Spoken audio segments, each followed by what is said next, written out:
Oh hey, didn't see you there. I was just going over my lines for the first annual video game Hall of Fame presentation, hosted by me. I know, it's crazy. I don't know why they chose to hire me either, but hey, I gotta be sure that this thing goes over smoothly so that they can hire someone better next year. The video games are here! You know, it's a little bit strange that they didn't tell me what games they were going to be showing at this presentation before the, day of the presentation, but hey, I'm sure they've got some pretty good games. The box is empty. Someone must have stolen the games. I knew I couldn't trust the post office. They're so hardworking. I've got to come up with some replacements, and fast, so that they don't hire me next year. The Hall of Fame. Whether it's for sports stars, movies, or whatever someone thought would be funny, the Hall of Fame always holds a collection of some of the best, most iconic, or most important things for its category. Creating a Hall of Fame is not the easiest thing in the world, especially for video games, but if I ever want to get not hired here again, I'd better do it, so here we go. First, let's lay out some ground rules. I will be collecting 8 of the most important video games of all time. Not necessarily the best. Also, I want to have a nice variety of games from all different time frames and consoles. Finally, I plan on choosing each game for a very specific reason. These reasons may be similar in some cases, but I'll be sure to explain each of my picks for this list. Oh yeah, and obviously, these are all my opinion. I may be wrong, feel free to create your own list in the comments. Just please don't hurt me. I mean, you already knew this game had to be here. Super Mario Bros. May not be the best game of all time, but it is the game of all time. Seriously, Mario is probably more recognizable than the Pope at this point. Hey, even this random enemy is probably more iconic than the Pope. That's a spiny. So why is this game on the list? I mean, it's kind of obvious, but it is basically the reason that we have video games today. Back when this game came out, most people didn't think too highly of video games and generally wrote them off as being a fad. But then this little plumber showed up and said that's adorable, and the world was saved. I don't even know what else to say. It's Super Mario Bros. Moving on.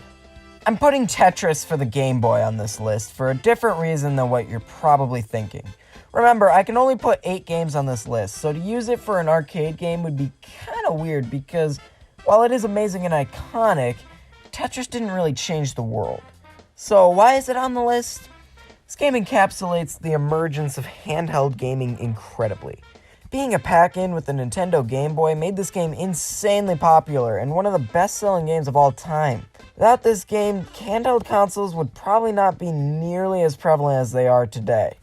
There's not really anything else to say about Tetris because, it's Tetris. You know what Tetris is. You could probably be shown the T-block and instantly go, Hey, I've seen that before. Hey, wait a minute. There's already a retro 2D platformer on this list. Why are we adding another one? Well, first of all, don't question me. And second of all, I'm putting Sonic the Hedgehog on this list because not only is it the only way to represent Sega, but it also defines quite possibly the greatest console war of all time. The Super Nintendo versus the Sega Genesis. These two consoles hated each other, man. They probably wanted to know what the other console would look like if it had all its blood drained. These guys were ruthless towards each other, especially Sega with the infamous Sega does what Nintendo don't tagline they used for a while there. I mean, Nintendo would put out Super Mario World, and Sega had Sonic. Nintendo had A Link to the Past, and Sega had Sonic 2. Nintendo would make Super Metroid, and Sega would have Sonic 3. Yeah, Nintendo kind of won here. Sega may have been a bit of a one-trick pony in some regards, but the Sega Genesis did have other stuff that people would latch onto. While Nintendo may have been more popular, Sonic the Hedgehog showed how Nintendo wasn't the only video game company on the block and set up Sega to truly become a laughingstock later on down the line. Now I know what you're thinking, oh, he's just putting Ocarina of Time on the list because it's his favorite game of all time. That is not true. I put this game on the list because it represents the shift from 2D games to 3D games very well. Truth be told, I would actually rather have Super Mario 64 in this spot because I honestly think it's a better example of a game going from 2D to 3D, but I already have a Mario game on this list, so Zelda takes its place. There aren't very many games other than Zelda and Mario that transitioned well into 3D. I mean, Sonic and Metroid did it, but Sonic Adventure, while I haven't played it, from what I've heard is not the best, and Metroid Prime came out way after the transition period, so I can't really count it for the purposes of this spot. Plus, I do adore this game, so putting it on the list instead of Super Mario 64 wasn't that hard of a decision. Oh, darn, I just can't put Mario 64 here because I've already got a Mario game. Zelda it is! So, I wanted a game that could represent PlayStation for this spot, but there's one small problem with that. When you think of PlayStation, what games do you think of? Crash Bandicoot! See the problem here? I ended up with Final Fantasy VII, which I am only just now realizing came out before Ocarina of Time, so now the chronology of my video is messed up. How fun. Anyway, the reason I chose Final Fantasy VII is not just because it works as a way to represent PlayStation at this time, though that does help. I chose it because it represents a trend of gaming being less dependent on Nintendo. For those who don't know, Final Fantasy up until this point was known as basically being a Nintendo game. It wasn't made by Nintendo, obviously, but every game in the series up until this point had been exclusive to either the NES or SNES. But then along came the next generation of consoles, and Square Enix told Nintendo what they wanted a console to be capable of so they could make their games. And Nintendo said, oh, but CDs are so easy to pirate, we're gonna stick with cartridges, despite them being vastly inferior to CDs in literally every way. So Square Enix looked at PlayStation and saw how powerful and popular it was and decided they were going to cheat on Nintendo. Obviously, Nintendo still exists today and is still doing perfectly fine, but this trend basically showed the world that the video game industry wasn't just a game for Nintendo to play with Sega trying to keep up. No, PlayStation was quickly become a powerhouse in the video game industry. Good thing there aren't any other consoles that could possibly rival it. A console that could possibly rival the PlayStation.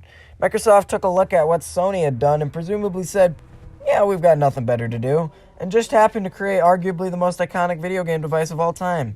At least the name is. Something about the name Xbox just screams Mountain Dew and Doritos to me. And what better way to represent Xbox than with the only way that Xbox can be represented, Halo. Without this game, I'm pretty sure no one would have cared about Xbox, and Halo continues to be one of the most iconic video games of all time. Master Chief is honestly just about as iconic of a character for Xbox as Mario is for Nintendo, something that Sony still hasn't quite gotten around to.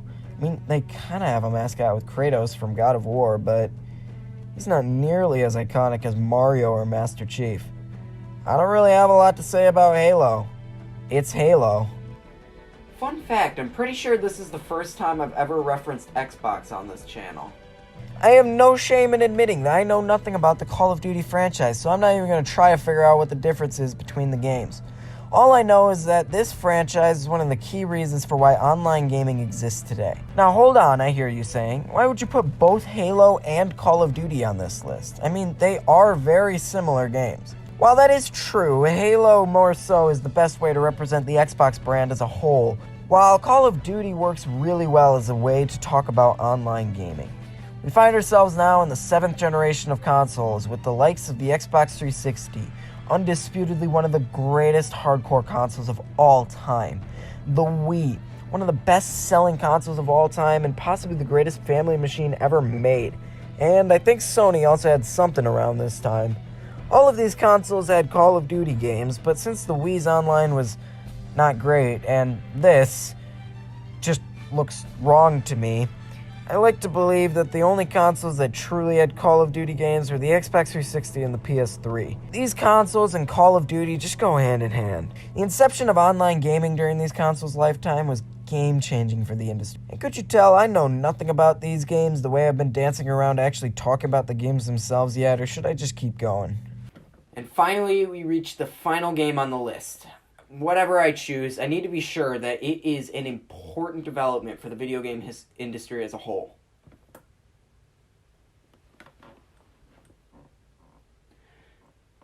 Yeah, that'll work. As I stated in my top 10 favorite video games list, I do enjoy Minecraft, but that isn't why it's here. I chose Minecraft for the final spot on the list because it represents the evolution of online culture and how that can influence a game's success. Minecraft wasn't the first or the last game to go viral, and it certainly isn't one of the most prestigious games of all time, but it has stood the test of time and lives on as an incredible game even to this day. A list of the most important games in history of gaming would honestly feel incomplete without this game. And if you disagree, you really don't understand the impact this game had on the video game industry and even on the world. Minecraft truly is one of the most important games of all time, even if it isn't one of the best. And that concludes the list. You know, it's kind of weird to only talk about 8 games when talking about this subject. I mean, there are so many other influential games. GTA, Skyrim, Doom, heck, I'm sure someone can make an argument for why Among Us should be here. But anyways, now that I've got my games ready, I can go present. I sure hope that they like. Yeah, it turns out I was doing a presentation for the best collections of nothing that the world has ever seen. Not the Video Game Hall of Fame.